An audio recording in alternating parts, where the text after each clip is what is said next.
Welcome to this explainer. Today, we are taking a mythic, frankly kind of terrifying journey straight into the uncanny forest.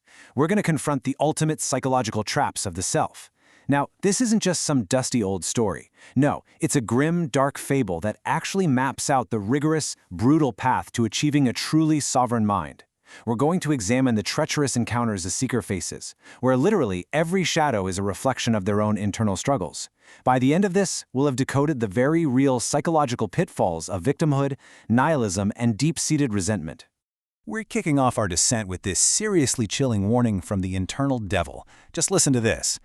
It perfectly sets the dark stage for our seeker, who arrives carrying a massive, heavy burden of raw bitterness and unexpressed envy. You know the internal devil, right? It's that voice of profound pessimism inside all of us, the one that taunts you with the idea of inevitable stagnation. It whispers that no matter how hard you fight, your journey is just a circle, leading back to the exact same dust. Talk about a bleak travel agent. But hey, this is the entire baseline of our explainer today. How exactly do we defeat this voice? Section 1. Journey into the Uncanny Forest. Okay, so as we step into the shadows of this uncanny forest, we begin what is essentially a Fichtean dialectic. If you're familiar, that's a clash of opposing forces designed to force psychological growth. Our starting point, the thesis, is the seeker. They're burdened by unrefined suffering, desperately searching for some kind of truth. But almost immediately, boom, they hit the antithesis, a major obstacle. Picture this. You find a trembling figure lying in the damp moss, reciting this poem of profound abandonment. The figure claims they have wisdom born from being utterly rejected by the world, and they're begging for warmth and pity. It's actually a brilliant psychological trap. It's demanding to know, do you seek genuine strength, or are you just looking for the cozy comfort of pity? This whole deceptive performance is meant to drag the seeker right into a shimmering oasis of the ego, basically swapping out hard truths for shared, comforting stagnation. Section 2. The Sorcerer's Cynical Stagecraft. All right, so the next manifestation of this antithesis is our very first major trial, and that is the sorcerer. He's this cynical sage guarding the roots of the bone willow, and he uses what the sorcerers call the parable of the performative wound. Basically, he puts on a staged tragedy. It's a deceptive performance of suffering and victimhood that's literally designed to trap your mind in social conformity. But notice the stark contrast here. The seeker has to actively refuse this show. They have to use honest introspection to just shatter the mask. Because the wild thing is, the sorcerer is actually exhausted by his own deceptions. You can only access his true cynical knowledge when you refuse to indulge the false agony and demand the raw truth buried underneath it. But to move forward, the sorcerer demands the currency of sin. Now, obviously, this isn't literal money. It's a brutal internal sacrifice. Down at the base of the bone willow, he demands a secret that, quote, poisons your own blood. The absolute foulest act you've ever committed. It sounds harsh, but here's the thing. This isn't meant to condemn the seeker. Actually, it's a mechanism to ensure they don't flee from their own reality. By dragging their absolute darkest secrets into the light, the seeker is forced to use that raw bitterness as fuel for their own creative power, rather than just letting it fester in the dark. It's an intense transaction, for sure. Section 3. The Seduction of Melancholia. As the seeker delves even deeper, they run into the ultimate antithesis of our journey, the soothsayer. This guy orchestrates the seduction of melancholia. And let me be clear, this is not just ordinary sadness. We're talking about a highly calculated psychological lure into absolute stagnation. The soothsayer, who acts as the teacher of nihilism and pessimism, preaches that all is empty, all is the same, all hath been. He literally weaponizes pity. He'll point to a distant cry, claiming it's the higher man in distress, all to drag the traveler right back into that shimmering oasis of the ego we talked about earlier. It's a total trap of mutual stagnation. The comfort of being pitied entirely replaces the grueling, messy work of becoming the sole ruler of your own existence. This breakdown brilliantly illustrates the vital difference between these two dark forces. On one hand, you have the sorcerer. Yes, he acts as a cosmic vampire, but his mockery is actually a necessary friction. He tests your resolve to see if your inner light can survive the abyss. He's provoking self-mastery. But the soothsayer, he is a lethal executioner.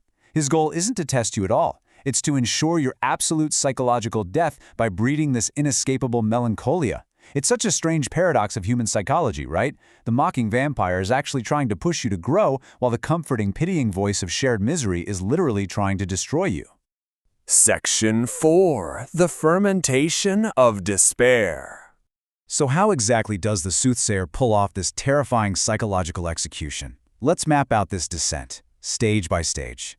First up, It starts with the fermentation of despair. The soothsayer takes that raw bitterness you were supposed to use for growth and ferments it into a toxic wine of total despair.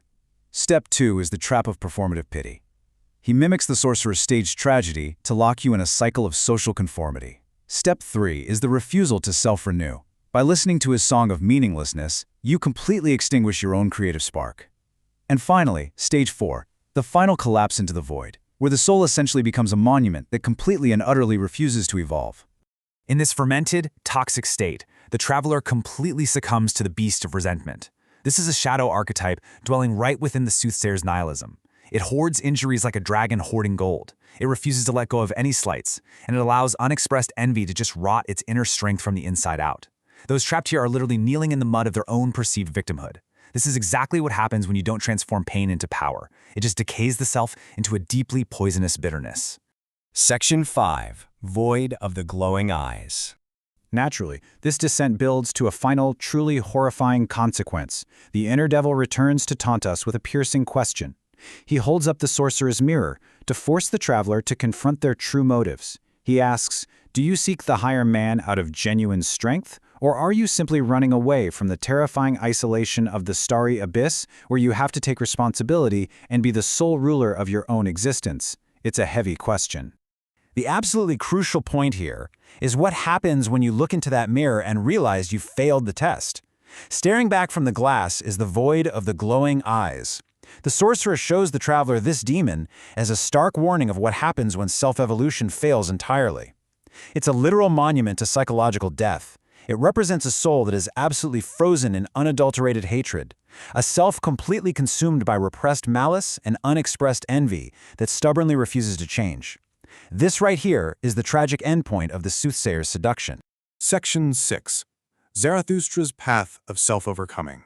Now this brings us to our ultimate synthesis in this fable. It's the moment of choice for the sovereign mind to either perish or evolve. We have to choose between two very distinct paths. On one side, we have the antithesis winning out, the soothsayer's performative despair, yielding to melancholia and becoming that frozen monument to hatred we just looked at. On the flip side, we have the true synthesis, Zarathustra's path of self-overcoming. In the narrative of Zarathustra, he directly rebukes the soothsayer. He completely refuses that seductive oasis of pity. Instead, the path of self-overcoming demands that we embrace the difficult, messy pursuit of meaning. We have to integrate our darkest impulses rather than letting them rot into resentment. So how do we actually pull this off and achieve the sovereign mind? First, you have to actively reject the soothsayer's nihilism and pity. Just shut it down. Then, you take your internal monsters, your 7 devils, and you transform them into companions. By treating these shadows not as executioners, but as allies, you ensure that you aren't conquered from within. This is a real game changer because it clears the path for true self-creation. It allows you to invent your own sacred values, ensuring your heart beats with an unshakable purpose that's as steady as the desert sands. I want to leave you with this final, provocative thought to reflect on as we wrap up this explainer. The uncanny forest isn't some physical place out there in the world. It's inside all of us. The sorcerer and the soothsayer are battling for your sovereign mind right now, today. So, what's it going to be? Will you let the seduction of melancholia and your own unexpressed envy freeze you in the void of the glowing eyes? Or will you do the hard work, integrate your shadows, and carry your devils as companions to forge your own path and conquer the starry abyss? The choice is entirely yours.